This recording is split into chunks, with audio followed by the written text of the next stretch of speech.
Welcome student, সমস্ত ছাত্রছাত্রীকে welcome science study in বেঙ্গলির পক্ষ থেকে। আজকাল আমরা ডব্লিউবিজি জেই মেনের ম্যাগনোস্ট্যাট থেকে আরও কিছু প্রশ্ন নিয়ে আলোচনা করব। অলরেডি ম্যাগনোস্ট্যাটের ক্লাস দেয়া আছে, ম্যাগনোস্ট্যাটের ক্লাসটা তোমরা দেখো। ওকে, তো আমরা ম্যাগনোস্ট্যাটের দ্বিতীয় ক্লাস নিয়ে আলোচনা করব। প্রশ্ন দেওয়া আছে কি, একটা সম্পূর্ণ তিরস্চম্বক পদার্থের গোলকের কেন্দ্রে একটি ছোট গলীয় গর্ত আছে যেটি পরাবৈদ্যুতিক চুম্বক পদার্থ দ্বারা পূর্ণ। পুরো ব্যবস্থাটিকে একটি সুষম চুম্বক ক্ষেত্রে রাখা হলে পরাচুম্বক পদার্থটির ভিতরে চুম্বক ক্ষেত্রের মান কত? সো এখানে কি বলা আছে যে সম্পূর্ণ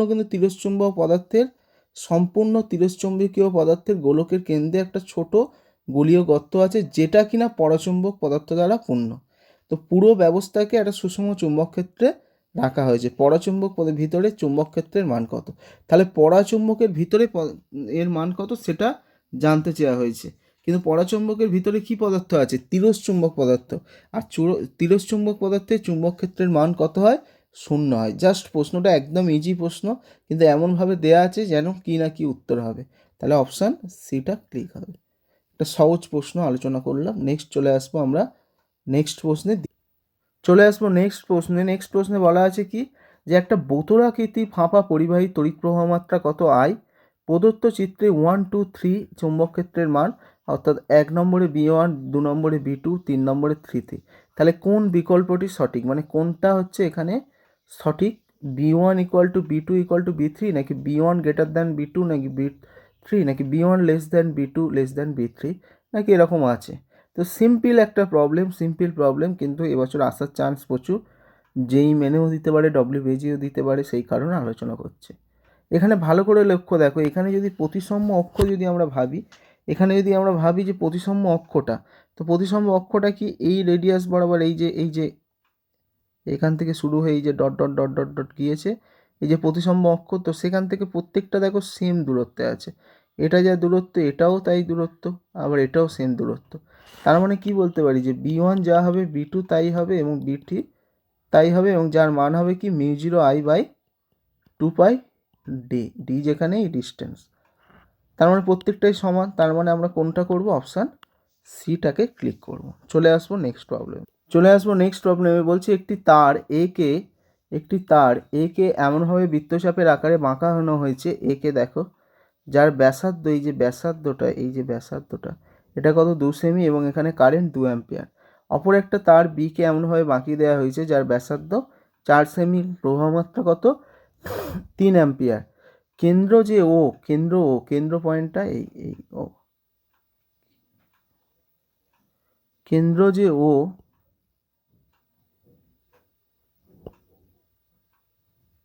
এই যে ও কেন্দ্র, তার সাপেক্ষে বলছে যে অপর একটি তারকে বাকি কেন্দ্র ও সাপেক্ষে এ ও বি এর চুম্বক ক্ষেত্রে অনুপাত নির্ণয় করতে বলেছে। তাহলে বি এ যদি বলি, আমরা সূত্র কি জানি? μ0I/2πd, তাই তো? তাহলে প্রথমে যদি আমরা 90 ডিগ্রি সাপেক্ষে করি, তাহলে কি হবে? μ0I মানে প্রথমটার কত? 2 অ্যাম্পিয়ার, এবং ব্যাসার্ধ 2 সেমি, তার মানে 2 অ্যাম্পিয়ার, বাই 2πd। ডি মানে কি? এই ডিস্টেন্সটা, মানে ব্যাসার্ধ 2 সেমি ব্যাসার্ধ হলে 2 × 2, ব্যাসার্ধ × 2 গুণ করলে তবে ব্যাস পাবো, ইন্টু কত তার, হ্যাঁ এখানে একটা 2π আছে, ইন্টু 2π তো গুণ আছে, ইন্টু 2π একটা গুণ আছে, এখানে 2π গুণ আছে। পাশাপাশি এখানে অ্যাঙ্গেলটা কত করছে, সেই থিটাটা গুণ করতে হবে। অ্যাঙ্গেলটা কত? 90 ডিগ্রি, মানে আমরা যেহেতু পাই হিসেবে করছি, এখানে 90 ডিগ্রিকে π/2 আকারে দিচ্ছি।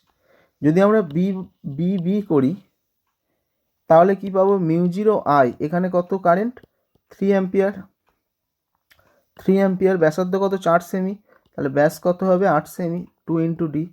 সূত্রটা এটাই লিখে দিই যে μ0I/2πd ইন্টু যে অ্যাঙ্গেলটা করছে থিটা। তাহলে এখানে অ্যাঙ্গেল কত করছে? 60 ডিগ্রি, দ্বিতীয়টার ক্ষেত্রে 60 ডিগ্রি, তার মানে π/3 বাই এখানে 2πটা এখানে লিখেছি যাতে পায়ের সাথে পাই হিসেবটা সহজ হয়। এবারে যদি তোমরা এটা করে হচ্ছে ডিভাইড করলে দেখবে বিএ আর বিবি যদি অনুপাত করো, এই পাই কেটে যাবে, μ0 কেটে যাবে, এগুলো কেটে কুটে তোমরা করে দেখবে উত্তর আসবে 6/5। আমি আর ডিটেলসে করছি না, যেহেতু জয়েন্টের ক্লাস অ্যাডভান্স স্টাডি। তোমরা একটু চেষ্টা করো। 6/5 যেই মেনের প্রবলেম, সুতরাং তোমরা অবশ্যই কিন্তু গুরুত্বপূর্ণ আকারে করো। এবং যে সমস্ত ছাত্রছাত্রী আমার কাছে অনলাইনে পড়াশোনা করতে চায় তাদেরকে অনুরোধ করব যে এই মেনের জন্য বা ডব্লিউবির জন্য তারা অবশ্যই আমার হোয়াটসঅ্যাপ নাম্বার 7797150132-তে নক করো যে কোনো যাবতীয় সমস্যা হলে এবং যে কোনো সমস্যার সমাধানের জন্য। ওকে, চলে আসবো নেক্সট প্রবলেমে। এটা একটু অ্যানালাইটিক্যাল প্রশ্ন। বলছে একটি স্থায়ী চুম্বক ট্রান্সফর্মার চুম্বক তৈরি করতে চুম্বক পদার্থ ব্যবহার করা। স্থায়ী চুম্বক ও ট্রান্সফর্মার চুম্বক তৈরি করতে চুম্বক পদার্থ ব্যবহার করা হয়। তাহলে নিচের কোন ধর্মগুলি সঠিকভাবে প্রয়োজনীয় চুম্বকের ধর্ম বোঝাচ্ছে? যে টির ধারণা ক্ষমতা বেশি সহনশীলতা কম, না পির ধারণ ক্ষমতা বেশি সহনশীলতা বেশি, না পির ধারণ ক্ষমতা কম সহনশীলতা বেশি, না টির ধারণ ক্ষমতা বেশি? কোনটা? একটা স্থায়ী চুম্বক, একটা ট্রান্সফার চুম্বক। তো অবশ্যই আমরা জানি যে স্থায়ী চুম্বকের সহনশীলতা বেশি এবং ধারণ ক্ষমতা বেশি, ঠিক আছে। কিন্তু পি এর মানে স্থায়ী চুম্বকের ধারণ ক্ষমতা কম সহনশীলতা বেশি, এটা কখনো হতে পারে না। টি এর ধারণ ক্ষমতা বেশি সহনশীলতা কম, এটাও হতে পারে না। টির ধারণ ক্ষমতা বেশি সহনশীলতা বেশি, এটাও হবে না। তাহলে পড়ে থাকছে এইটা।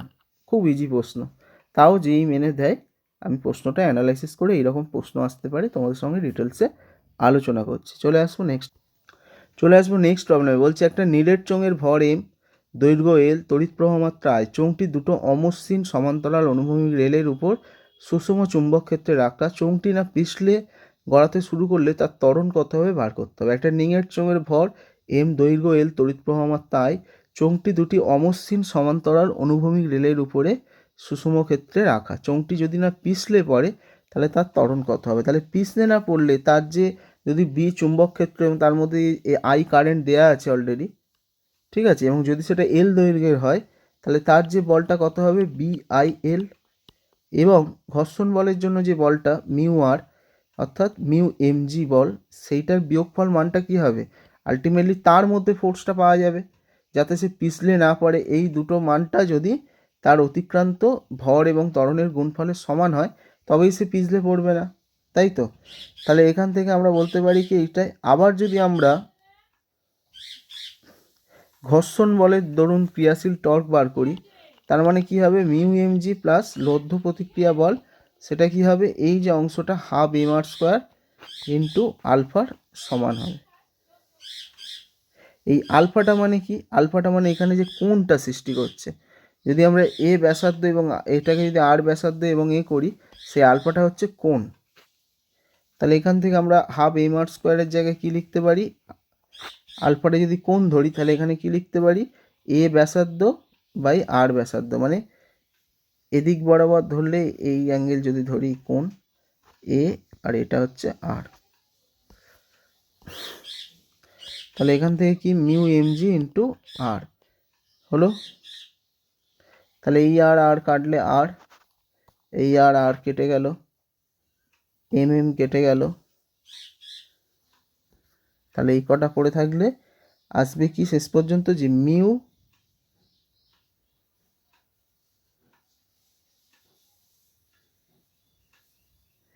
তাহলে এখান থেকে পাওয়া যায় কি যে μg equal to a/2। μg equal to কি a/2, তার মানে μmg ইকুয়াল টু তাহলে কি হবে? এখানে m গুণ করলে ma/2। তাহলে μmg ইকুয়াল টু কি ma/2। তাহলে এইখানে এটা যদি 1 নম্বর সমীকরণ ধরি, এই μgর জায়গায় যদি বসাই তাহলে কি হবে? BIL μg মানে ma/2 ইকুয়াল টু ma। তাহলে এখান থেকে কি BIL equal to ma plus ma/2, তার মানে BIL ইকুয়াল টু কী হবে? এম এটা করলে 2ma প্লাস ma/2, তার মানে BIL ইকুয়াল টু কী হবে? 3ma/2। আমাদের চাই কি? এটা চাই প্রশ্নে। তাহলে a ইকুয়াল টু, এটা ভাগ হয়ে যাবে নিচে, মানে 2টা উপরে উঠবে, 2BIL/3m। তাহলে এর মান কত, এখানে যেটা চেয়েছে একদম উপরে প্রশ্নে চলে যাই, গড়াতে শুরু করবেন না পিছলে। এই ত্বরণের মান কত, এ ফর অ্যাক্সিলারেশন, ত্বরণের মান কত, ত্বরণের মান কত 2BIL/3m। চলে আসবো নেক্সট প্রবলেমে। চলে আসবো নেক্সট প্রশ্নে। বলা আছে কি সমান আধান বিশিষ্ট দুটো কণা এ ও বি কাগজের তলে আছে, তলটির সঙ্গে লম্বভাবে একটা সুষম চুম্বক ক্ষেত্র ক্রিয়াশীল। তাহলে এ আছে বি আছে, কণা দুটির বেগ, একটার বেগ ভি এ আর একটা বার ভি বি, তাদের গতিপত্র এই চিত্রে দেখানো হয়েছে, নিচের কোন বিকল্পটি সঠিক। তাহলে আমরা জানি কি যে M V square equal to B Q V, B for magnetic, মানে যেরকম সব জানো, আমি আর বলছি না। তাহলে এখান থেকে দু সাইডে যদি ভি কেটে দিই, তাহলে এম ভি ইকুয়াল টু কি বি কিউ আর, তার মানে M V proportional to R, M V proportional to R, তাই তো। তার মানে আমরা বলতে পারি কি যে ভি এর সাথে প্রপোর্শনাল আর, তার মানে এখান থেকে আমরা বলতে পারি কি যে R A greater than R V হলে V A greater than V V হবে, বা এম ভি এ, এম তো কনস্ট্যান্ট, ঠিক আছে, গ্রেটার দ্যান, যদি এম এ এটা greater than M B V V হবে, হ্যাঁ কি না। তার মানে আমরা কোন অপশনটা ক্লিক করব, অপশান বিটাকে ক্লিক করব।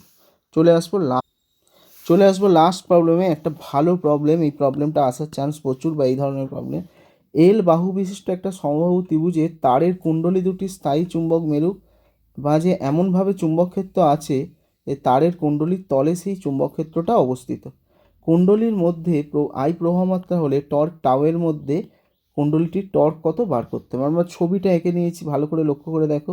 ধরো এসিডি সেই ত্রিভুজটা, এসিডি সেই ত্রিভুজ, এবং সেই ত্রিভুজের মিডিয়াম বরাবর এই পজিশানে কিন্তু ম্যাগনেটিক ইন্ডাকশানটা আছে, অর্থাৎ এখানে সাউথ পোল, এখানে নর্থ পোল, এরকম রাখা আছে। এর দৈর্ঘ্য কত এল, এবং এই বাহু তিনটে সমবাহু মানে এরও এল, এরও এল, এরও এল। তাহলে আমরা এর যদি টর্ক বার করি, সেই টর্কের মান কত হবে, আই যদি কারেন্ট হয় আই ইন্টু এর যে লেন্থটা, সেই লেন্থটা যদি আমরা বার করি, অর্থাৎ লেন্থটা যদি নাম নিই, এটা বি এ বি দিই, তাহলে I into A B into sine theta, সেটা হবে টর্ক, হ্যাঁ কি না। তাহলে এখান থেকে এই যে এবিসি কুণ্ডলীর ক্ষেত্রফল যদি বার করি, এই যে এবিসি এই টাইপের যে মানে এই যে ত্রিভুজের ক্ষেত্রফলটা, ত্রিভুজ এবিসি, মানে এই যে এ বি সি কুণ্ডলীটা হচ্ছে, তার ক্ষেত্রফল যদি আমরা বার করি, তার মান কত হবে, এ ইকুয়াল টু √3/4 বাহু স্কোয়ার মানে এল স্কোয়ার, হ্যাঁ কি না। এবং এখানে থিটা কত, 90°। তাহলে এই যে সাইন থিটার জায়গায় তাহলে কত বসাবো, 90°। এবং এই এবির মান আমরা পেয়ে গিয়েছি, সেটা আমরা বসাবো, অর্থাৎ torque I equal to 3/4 L square B, oh sorry, এই এবিটা এরকম বোঝাচ্ছে না, এই এ ফর এটার ক্ষেত্রফল, এবং বি ফর ম্যাগনেটিক ইন্ডাকশান, বলাটা ভুল হয়ে গিয়েছে, ম্যাগনেটিক ইন্ডাকশান, ওকে। আর A for area, A B কোনো বাহুর এরম দেখাচ্ছে না এইটা। তাহলে এখান থেকে আই ইন্টু √3/4 এল স্কোয়ার, অর্থাৎ এরিয়াটা যেটা ক্ষেত্রফল 3/4 L square, B sine theta, এবং থিটার মান কত, 90°।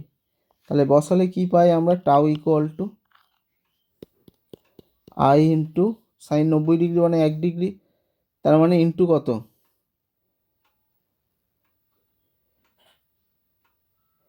√3/4 এল স্কোয়ার বি।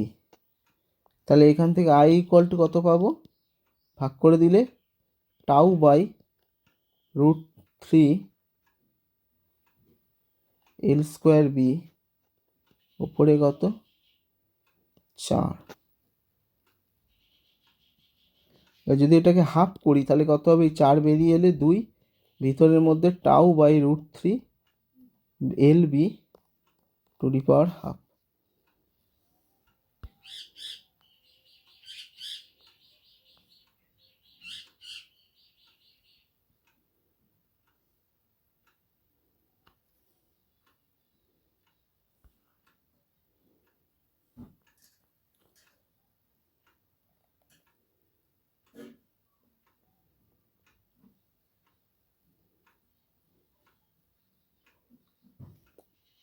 সো আমরা কোন অপশনটা ক্লিক করব, অপশান সিটা ক্লিক করো। আরও যদি বুঝতে অসুবিধা হয় অবশ্যই জানিও, তাই ভাবছি এটা প্রবলেম হচ্ছে কী করে। টাউ ইকুয়াল টু এটা, হ্যাঁ আমরা তো এল দরকার, আই না, সরি, এখান থেকে আমাদের এল দরকার, তাহলে L square equal to tau by I into 3/4 into B. তার মানে এল স্কোয়ার ইকুয়াল টু উপরে চলে গেলে 4 টাউ বাই 3IB। তাহলে এল ইকুয়াল টু কত, রুটের মধ্যে 4 টাউ বাই 3IB। তার মানে 4টা বেরিয়ে গেলে কত হবে, 2 রুটের মধ্যে টাউ 3IB। তার মানে একসাথে করলে কত, 2 ব্র্যাকেটের মধ্যে tau by √3 BI to the power half.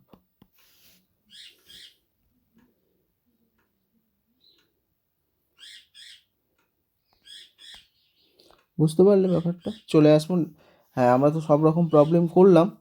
এরপরেও যদি কারোর কোনো বুঝতে অসুবিধা থাকে আমাকে হোয়াটসঅ্যাপ করো, নিচে দেখবে ডেসক্রিপশান বক্সে হোয়াটসঅ্যাপ নাম্বার আছে 7797130132-তে তোমরা নক করলেই আমাকে পেয়ে যাবে। যাবতীয় প্রশ্ন বা বুঝতে যদি কারোর অসুবিধা হয় প্লেব্যাক করে তোমরা দেখে নিও অসুবিধা হলে। আর যদি যেই মেনের ক্লাস করতে চাও, ডব্লিউবিজির ক্লাস করতে চাও, অবশ্যই আমার সাথে কন্ট্যাক্ট করো। ওকে, ভালো লাগলে লাইক করো, শেয়ার করো, এবং যদি অসুবিধা হয় সেটাও জানিও।